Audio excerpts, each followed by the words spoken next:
I don't know how we're going to make it. Hey, by the grace of God. How many ladies would be interested in doing that? How many ladies?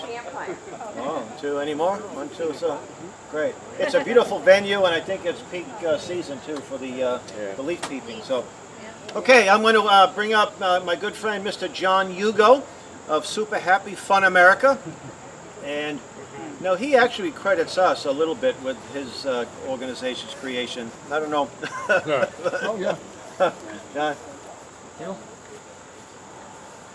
As he said, I am the president of Super Happy Fun America. We're a conservative group. We have our three primary missions. We fight against cultural Marxism, which is we're seeing a lot of nowadays. We fight against gender madness. You know, they're teaching our kids there's 72 genders, which is a bunch of nonsense. You know, we're being taught that in the public schools. They're telling boys they can be girls and girls they can be boys. And someone has to push back. And we also fight for our Constitution. And we came up with a novel idea last year after I run for Congress. I was looking for something to do, and I can't tell you what an exercise of frustration that is in Massachusetts. But I did win the primary, I did win the nomination, I did the best I could. And I ran as a real conservative. I'm pro-life, and I believe life begins at conception. That's right.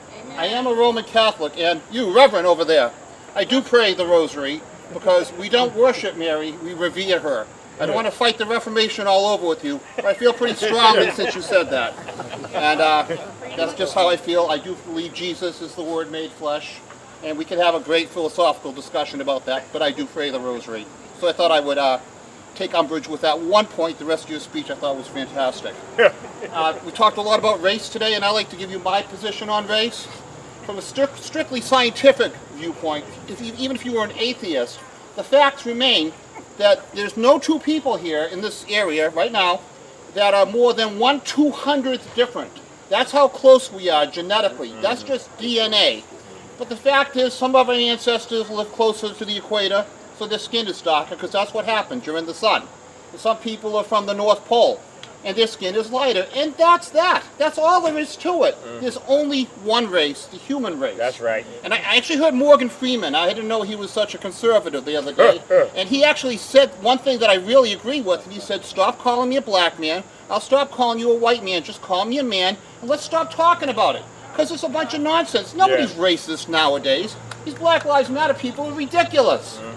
You know, racist people are dying off in great numbers. They maybe the 1950s or something. This is 2020, and I'll say 98% of people are not the least bit racist. So I'm sick and tired of this scam, which is Black Lives Matter, of pushing that. And all the reason for saying racism is to shut up the opposition. That's right. We're going to call you a white supremacist, which, believe me, I get called every hour on the half hour. Now, we came up with a novel idea last year of having a straight pride parade. I'm sure some of you heard about it because it was the top story on the planet Earth. We hit #1 on Twitter twice, #1 on Google. It was a 6-month hate fest. Because people had to explain to us how you can have a gay pride parade with, and I'll be careful how I talk about it with children here, but full nudity walking down the street, right, with adults and children, and the most vulgar displays, and that's considered tolerance and love. But we want to celebrate traditional American values, and that makes us Nazis and white supremacists. And you know, Barbara from Harlem was one of the speakers at our parade, and it was just organic. But about 5 of our 8 speakers, I believe it was, were actually African American, and they were all called white supremacists too. Which is because that's all they have. They don't have a cogent argument. They can't argue with facts, so they just throw that stuff out at you. So if you're going to be an activist like me, you're going to be called these things. You just need to accept that, and like the Rev said, onward Christian soldiers. Right.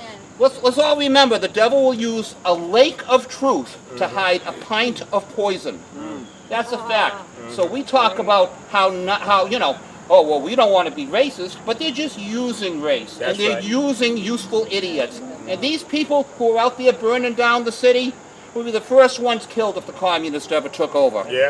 That's a fact. Their own unholy alliance with radical Islam, all things un-American. They are pushing the New World Order. They're pushing globalism, open borders, and they're destroying our culture, our history. They want to tear down the Washington Monument. I say enough already. Enough. Let's draw a line in the sand, and everyone here needs to get active in one way or another, because bad things do happen when good people do nothing. And that's right. exactly what we're seeing right now. That's right. These people are a minority, but they're a well-funded minority. Yeah, yeah. They've been given billions of dollars. George Soros, Bank of America donated $1 billion with a B dollars to Black Lives Matter. When we had a protest in Boston, we were the only group, my group. We had a Black Lives Matter Antifa protest. We called it Restore Sanity. We were out there to support the cops. They bust in about 600 Black Lives Matter people. By the way, I'd say about 98% were angry white kids. That's a fact. We had more black people there than they did. All right? And our group is extremely diverse. We're staunch anti-communists. We've got a lot of Vietnamese and Chinese people, as a rebel attest, because they've lived under communism, and they know the horror. And they see it happening here because they've seen it in their own country, and they're pretty darn passionate about it. Yep. So let them call us names, sticks and stones, right? I don't care. And the press always lies about us. We're used to it. This last one we had, when we arrived, there were 5 people standing there wearing Nazi T-shirts. Yeah. The mayor told the police not to stop them. And we told the police we don't want these Nazis with us. They said if you touch them, we're going to arrest you. So we were told by the police, who we were there to support, that we had to stand with Nazis. And every single newspaper and news story led with that. Furthermore, WBZ, every time we have an event, we get 2,000 to 3,000 people at our event sometimes, they fly over an hour before we get there and say, see, there's no people.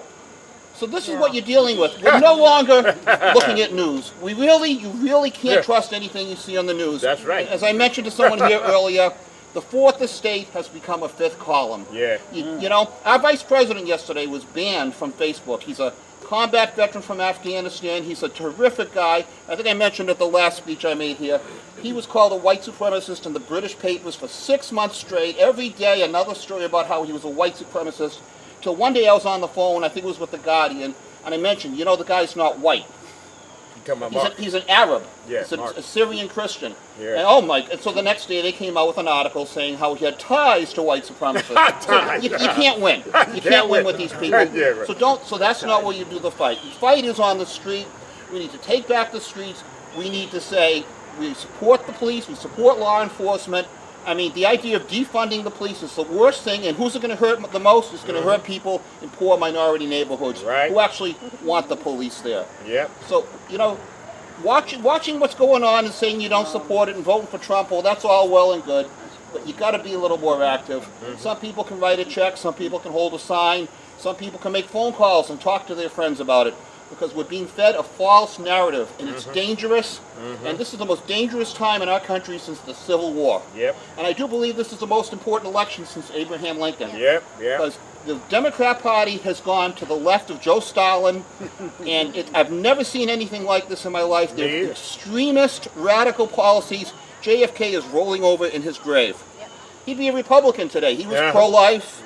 He was pro-military. He said, ask not what your country can do for you. It's the polar opposite right now. So wake up, people. Wake up. Don't believe the lies. Don't be afraid to be called a racist. Don't be afraid to be called names. I've lost my job. I've been doxxed over and over again. They sent fake bombs to my house. Par for the course. I know God's got my back. That's right. That's right, Hugo. That's the way I look at it. Amen. And I know. I read it in that book you were all talking about earlier, the Bible. We win in the end, so victory is on the way, so don't worry about it. Thank you very much. God bless you.